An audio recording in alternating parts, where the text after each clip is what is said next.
ఈ రోజు కథ ప్రేమ పల్లకి పార్ట్ 143.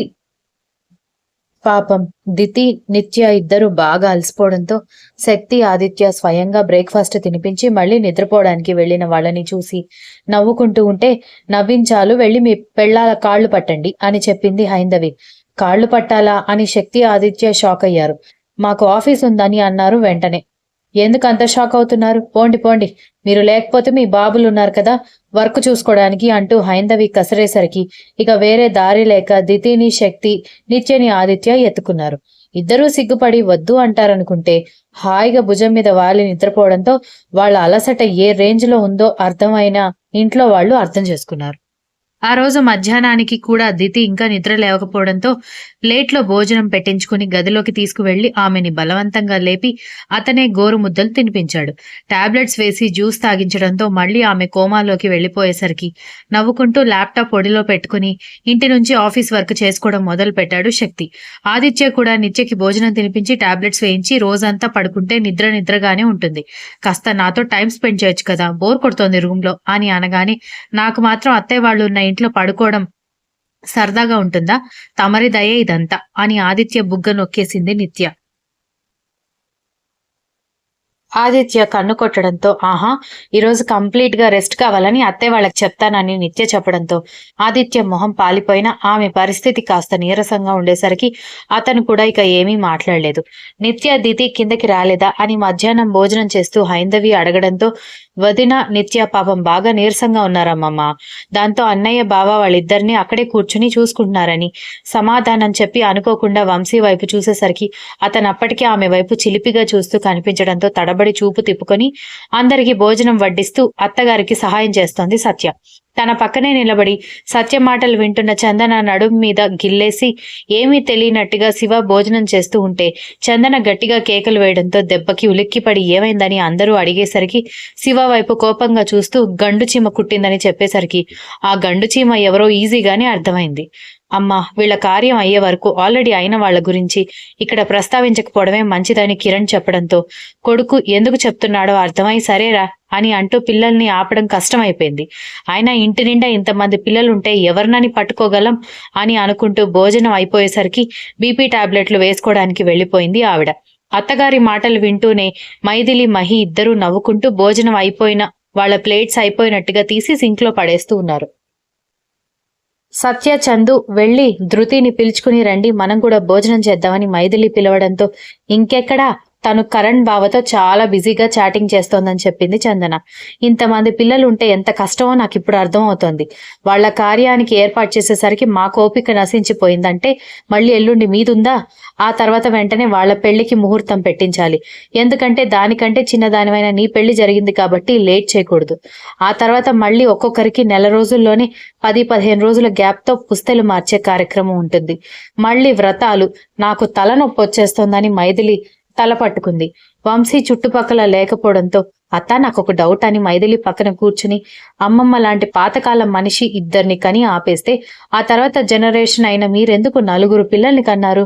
పెద్ద మావయ్యకి 2 అని సత్య అడగడంతో, ఓ అదా, మేము అసలు మొదట్లో 2 చాలు అనుకున్నాం, కానీ మీ అమ్మమ్మకి జాతకాల పిచ్చి కదా, దాంతో చిన్న కొడుకు జాతకం చూపించింది. ఎందుకంటే మేమిద్దరం వెళ్లిపోయి పెళ్లి చేసుకోవడం వల్లే కదా మా అమ్మ నాన్న బాధతో మంచం పట్టారు.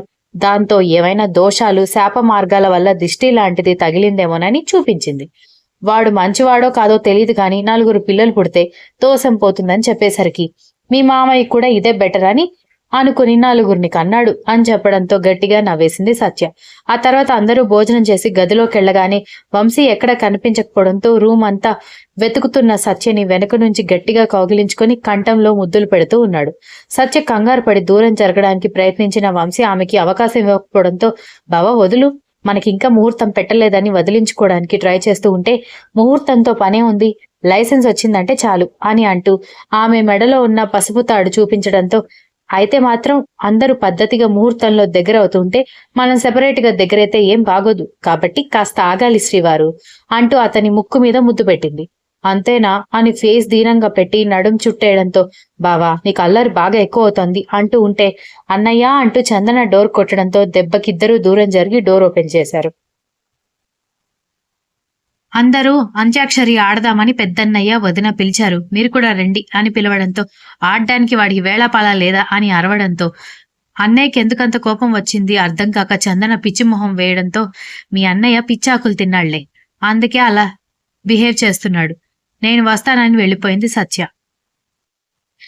రాక్షసి అని అరుస్తూ ఉంటేనే సత్య నవ్వుకుంటూ డోర్ క్లోజ్ చేయడంతో విషయం అర్థమైన చందన తల కొట్టుకుంటూ డిస్టర్బ్ చేశానా అనగానే, అరే గిల్టీగా ఫీల్ అవ్వకు, నీకు మాత్రం ఎలా తెలుస్తుంది చెప్పు, పైగా మీ అన్నయ్యకి మైండ్ ఎప్పుడు ఎలా ఉంటుందో ఆ దేవుడు కూడా చెప్పలేడు, ఇక నీకేం అర్థమవుతుంది గాని పద వెళ్దామని తీసుకుని వెళ్ళిపోయింది సత్య.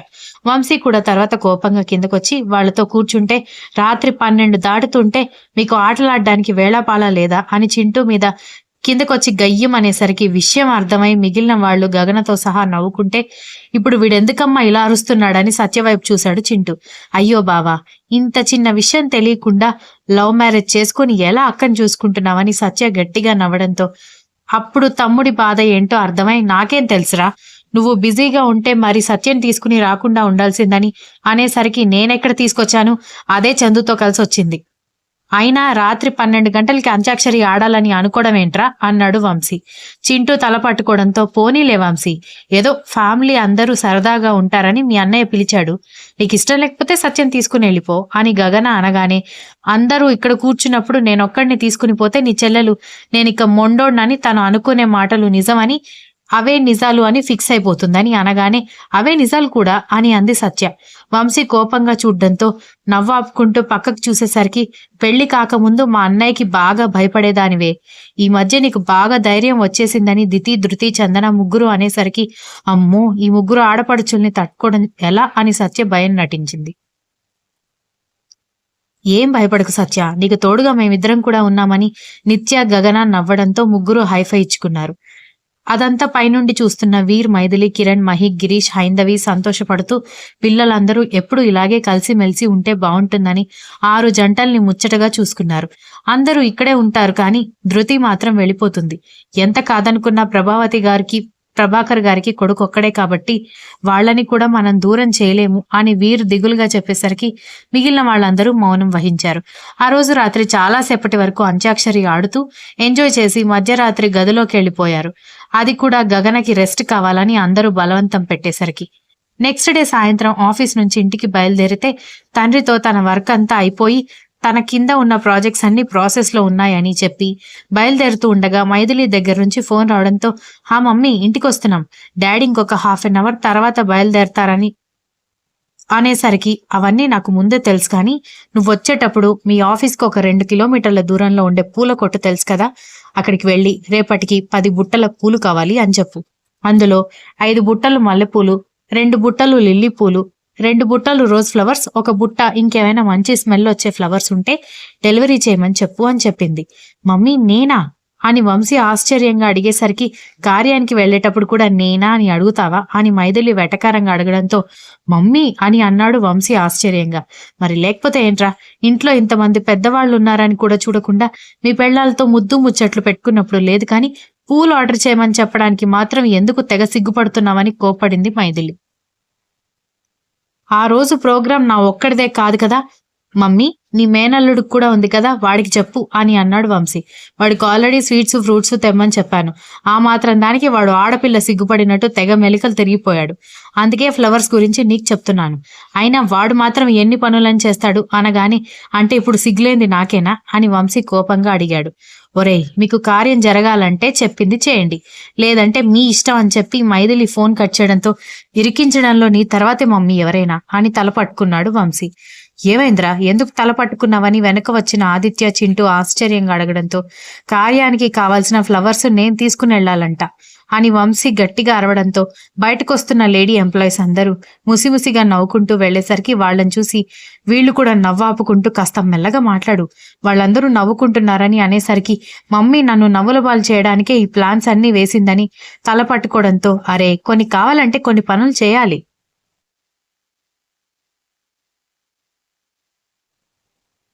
అలా అంటే మమ్మల్ని పెళ్ళాం కాళ్ళు కూడా పట్టుకోమని చెప్పింది, కాబట్టి సైలెంట్ గా చెప్పింది చెయ్యి, లేదంటే మమ్మీ సంగతి నీకు తెలుసు కదా, పెద్ద ఫిట్టింగ్ మాస్టర్, మీకు లేని నాకెందుకని చేతులు దులిపేసుకుని హాయిగా నాన్నమ్మతో పెద్దమ్మతో ముచ్చట్లు పెడుతూ కూర్చుంటుంది అన్నాడు చింటూ.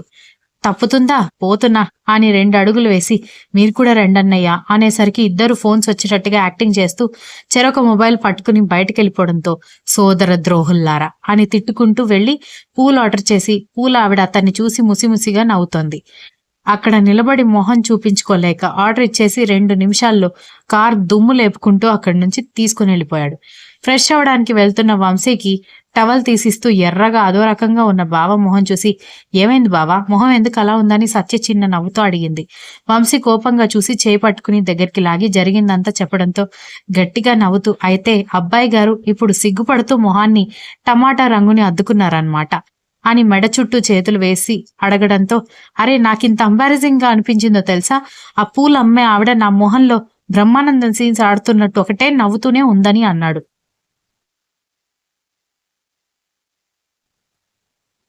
సత్య నవ్వుతూ ఇలాంటి విషయాలు గెస్ చేసిన వాళ్ళు ఆట పట్టించడానికి అలాగే నవ్వుతారు, మనం ఇబ్బంది పడకూడదని చెప్పింది. ఎన్నైనా చెప్తావు, ఇంట్లో ఉన్నావు కదా, నేను అక్కడ సిగ్గుతో చచ్చిపోయిందని అనేసరికి సత్య గట్టిగా నవ్వుతూ ఎప్పుడు కోపంగా అరిచే మా బావ కూడా సిగ్గుపడ్డం చూస్తుంటే భలే ముద్దుగా ఉంది బావ అనేసరికి మరి ముద్దు పెట్టచ్చు కదా అని అన్నాడు వంశీ. కావాల్సినవి తీసుకుని వచ్చిన శివని చూసి ఆ కవర్స్ అన్ని అందుకుంటూ దించిన తల ఎత్తకుండా రూంలోకి వెళ్తున్న శివని చూసి ఏమైంది ఈయన గారికి అని అనుకుంటూ అవన్నీ డైనింగ్ టేబుల్ మీద పెట్టి రూంలోకి వెళ్లేసరికి బాత్రూంలోకి వెళ్లబోతున్న బావ కనిపించడంతో ఆపేసి ఏమైంది దించిన తల ఎత్తకుండా వచ్చేసావు, ఏమైనా అన్నారా అని కంగారుగా అడిగింది చందు. ఏమైనా అనడమేంటే నన్ను చూసి ఒకటే నవ్వుకోవడం జోక్స్ వేసుకోవడం అని శివ వాపోవడంతో నిన్ను చూసి జోక్స్ వేసుకోవడం ఏంటి బావా అని శివ అపియరెన్స్ ఒకసారి అబ్జర్వ్ చేసి డ్రెస్సింగ్ హ్యాండ్సమ్ గానే ఉంది, జుట్టు కూడా నీట్ గానే ఉంది, ఫేస్ మీద ఎలాంటి మరకలు లేవు, ఇంకా నీ మీద జోక్స్ ఎందుకు వేసుకుంటారు అని అడిగింది చందన అయోమయంగా. జోక్స్ వేసుకుంది నేను బఫూన్ లాగా ఉన్నానని కాదే బాబు, షాపింగ్ మాల్ దగ్గరికి వెళ్లి నేను కొన్న వస్తువులు చూసి అందరికి విషయం అర్థమైపోయింది, నన్ను చూసి ముసిముసిగా నవ్వుకున్నారని అనేసరికి మొదట అర్థం కాకపోయినా ఆ తర్వాత విషయం క్లియర్ అవ్వడంతో చిన్నగా నవ్వుతూ దానికి ఏడుపు మొహం పెట్టుకుని వచ్చావా అని అడిగింది. మరి లేకపోతే ఎంత అంబారసింగ్ గా అనిపించిందో తెలుసా, పైగా అదేదో కొత్త విషయం అన్నట్టు నేనొక్కడే ప్రపంచంలో మొదటి వాడిని అన్నట్టుగా ఉంది ఒక్కొక్కటి ఎక్స్ప్రెషన్, అయినా ఓల్డ్ మూవీస్ నుంచి చూస్తున్నాను, చుట్టూ ఉండే వాళ్ళకి ఎందుకు అంత ఇంట్రెస్ట్ అని అన్నాడు శివ చిరాకుగా.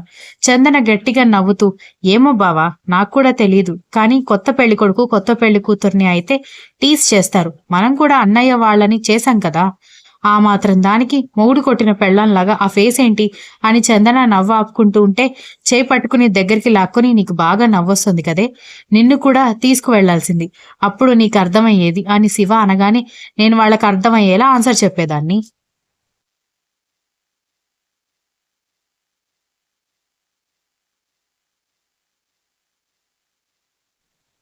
మీకు ఎంతసేపు మీ హీరోయిజం అడ్డమైన వాళ్ళ మీద చూపించడమే కానీ ఇలా గట్టిగా మాట కూడా మాట్లాడలేదని చందన నవ్వాపుకుంటూ ఉంటే నడుం పట్టి దగ్గరికి లాగి గోడకి పించేసి గట్టిగా ముద్దు పెట్టుకున్నాడు.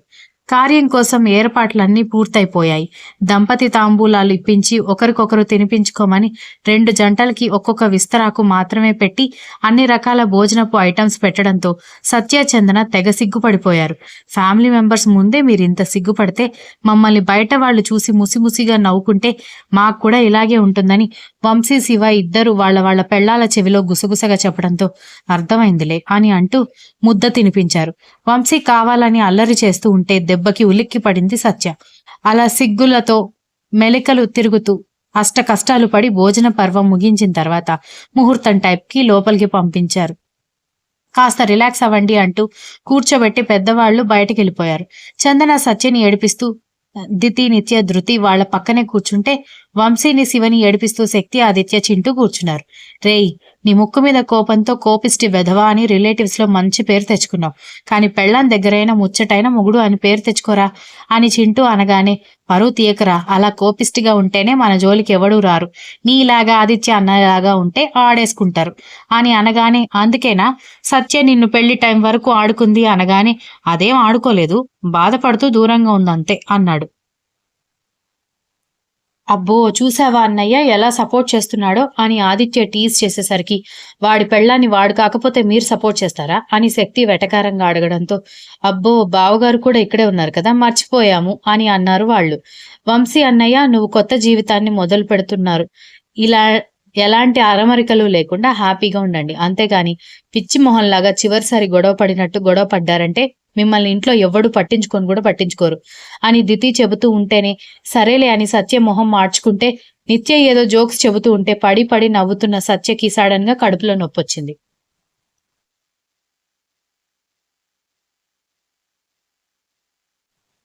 దాంతో విషయం అర్థమైపోయి ఇంక బావ చావగొడతాడు అనగానే ఏమైందే అని అందరూ అడగడంతో ఏముంది ఈరోజు బ్రేక్ పడినట్టే అంది.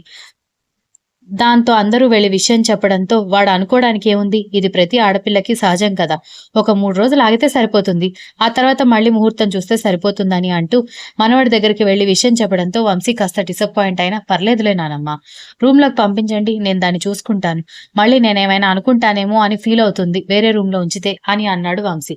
నా బంగారు కొండ, నువ్వు అర్థం చేసుకుంటావని నాకు తెలుసురా అని మనవడి చుట్టూ మెటికలు విరిచి అదే విషయం కిందకొచ్చిన తర్వాత చెప్పడంతో ఇక ఎవరికి ఆ విషయం అప్పుడేం చెప్పలేదు.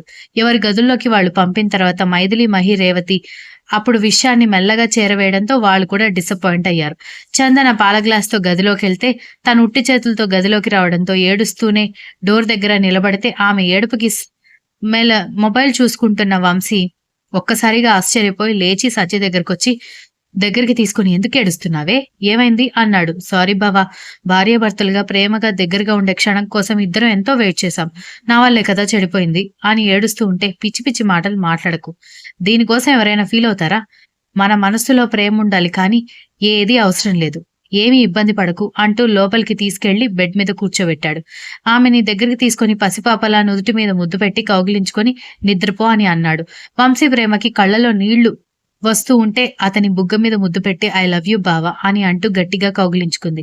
Continuous. If you like the story please like, share, comment and don't forget to subscribe.